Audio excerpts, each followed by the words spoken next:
아까 이어서 광합성의 전 과정을 완성하는 퍼즐들을 맞춰보도록 합시다. 아까 맨 처음에는 광합성 만들어진 산물 이쪽 퍼즐을 맞췄어요. 양분이다. 양분은 녹말이다. 자, 그 다음에 어떤 퍼즐을 맞췄냐면 광합성 일어나는 장소는 엽록제다. 이런 퍼즐을 맞췄다면 이번에는 광합성의 재료. 광합성의 재료가 이산화탄소냐. 이것을 만들어낸 퍼즐을 이제 한번 맞춰보도록 할게요. 그래서 이제 이번에는 Q. 자, 광합성의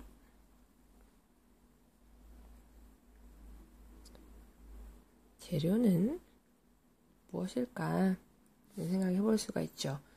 근데 이제 재료를 확인할 때 과학자들이 보통 맨땅에 헤딩하는 경우는 없어요. 이미 광합성의 산물이 우리가 녹말이라는 걸 알게 됐으니까 대충 녹말이 탄소로 만들어진 물질이거든요. 그러니까 탄소가 만들어질 수 있으려면 공기 중에 탄소가 있는 이산화탄소가 혹시 재료가 아닐까라는 우리가 1단원에서 배운 가설은 세울 수가 있죠. 혹시 이산화탄소가 아닐까. 근데 이제 궁금한 거는 정말 광합성의 재료가 이산화탄소가 맞느냐인 거죠. 그래서 한번 실험을 해보기로 했습니다. 그래서 교과서에 제시된 실험인데 시험관이 있어요. 2개, 3개, 그리고 각각에다가 A, B, C라고 했고요. 하나는 아무것도 안 넣을 거예요. 비교를 하기 위해서. 그다음 B라고 하는 곳에다가는 물풀을 넣어줄 거예요. 왜 물풀을 사용하냐면 공기 중에 있는 그냥 일반적인 새싹에다가 이산화탄소를 내가 막 불어 넣어주기는 쉽지가 않죠. 입으로 아무리 불어도 흩어지잖아요. 그래서 물속에다 넣어주면 이산화탄소를 그러면 조금 더 우리가 안정되게 실험을 할 수가 있을 것 같아요. 그래서 물풀을 선택을 했고요.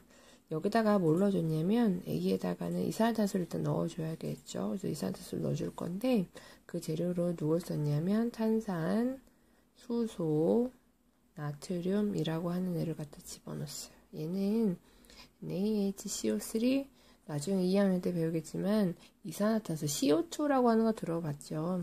이산화탄소가 들어있거든요. 물속에 있는 것은 이산화탄소를 만들어줄 수가 있어요. 그래서 이걸 A에다 넣어줬고 B에다가도 넣어줬고 C에다가도 넣어주고 B에다가는 식물을 넣어줬고 C에다가는 식물을 넣어줬어요. 똑같이 하긴 했는데 여기다가 뭘 넣어줬냐면 은박지를 싸준 거죠. 자, 이런 다음에 이제 실험을 봅니다. 자, 어떻게 됐을까? 여기다가 일단 햇빛을 놓는 곳에 놨고요. 광합성을 시켜주고 나서 그리고 나서 이제 확인을 할 건데 재료가 광합성의 재료가 이산화탄소가 맞다면 그렇다면 광합성을 한 B 실험관 경우에서는 어떻게 될 거냐면 이산화탄소가 사라지겠죠. A의 경우에는 이산화탄소가 그대로 있을 거고요. C의 경우에도 이산화탄소가 그대로 있을 거란 말이에요. 그래서 이산화탄소가 정말로 이 안에 그대로 있느냐 없느냐를 확인하기 위해서 여기다가 뭘 넣어주냐면 석회수를 넣어줍니다. 석회수라고 하는 건 좀 특이하게 이산화탄소를 만나면 뿌연 앙금을 형성하는 그런 물질이거든요. 그래서 이 석회수를 넣어줬더니 어떻게 됐느냐? 결과를 한번 보죠. 결과를 그려주면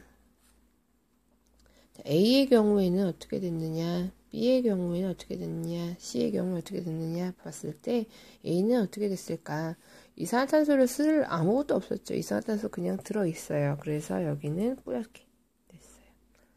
B의 경우에는 이산화탄소가 있었는데 식물이 사용을 해버렸거든요. 그래서 여기는 뿌옇지 않고 맑게 만들어졌고요. C의 경우에는 좀 특이하게 C에는 분명히 식물이 있었지만 은박지를 씌워버렸기 때문에 광합성을 하지 못했거든요. 그래서 여기도 여전히 뿌연 상태로 만들어집니다.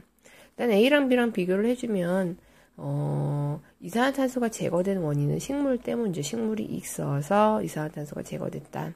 자, B랑 C를 비교해주면 둘 다 식물이 있지만 식물이 그냥 있어서 이산화탄소가 제거된 게 아니라 뭐 때문에 광합성을 했기 때문에 이산화탄소가 제거된다라는 걸 알 수가 있죠. 그래서 결론적으로 뭐다? 광합성의 재료는 이산화탄소다. 이렇게 결론을 내릴 수가 있습니다. 요거랑 똑같은 실험을 이제 또 하나를 하는데요.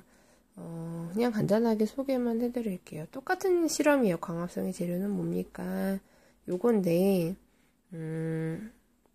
석회수라고 하는 게 사실 조금 애매하기는 해요. 석회수가 뿌옇다, 안 뿌옇다가 그렇게 막 명확하게 실험으로 저는, 물론 이제 다른 사람들이 실험을 하면 좋겠지만, 저의 경우에는 석회수가 뿌연 거랑 뿌옇지 않은 거랑이 이렇게 좀 몇 시간 이 실험을 해갖고 이렇게 뿌옇다라는 느낌이 잘 들지가 않더라고요. 그래서 조금 더 명확한 검출을 해보자. 이산화탄소가 있는지 없는지 검출을 해보자. 그래서 뭘 쓰냐면 BTB라고 하는 용액을 사용을 합니다. BTB는 원래 목적이 뭐냐면 지시약이에요. 산성에서 염기성에서 산성에서 노란색이고 중성에서 초록색이고 염기성에서 파란색인 염기약인데 얘가 좀 특이하게 이산화탄소가 있다.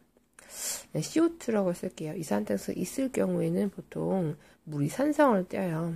그래서 색깔이 BTB가 노란색이 되는 거고요. 그래서 만약에 이산화탄소가 없다 그러면 보통 염기성이나 중성을 띠겠죠. 그래서 BTB가 약간 푸른 계열을 띠게 되는 이런 것을 이용을 해서 실험을 설계를 했습니다. 그래서 어떻게 했냐면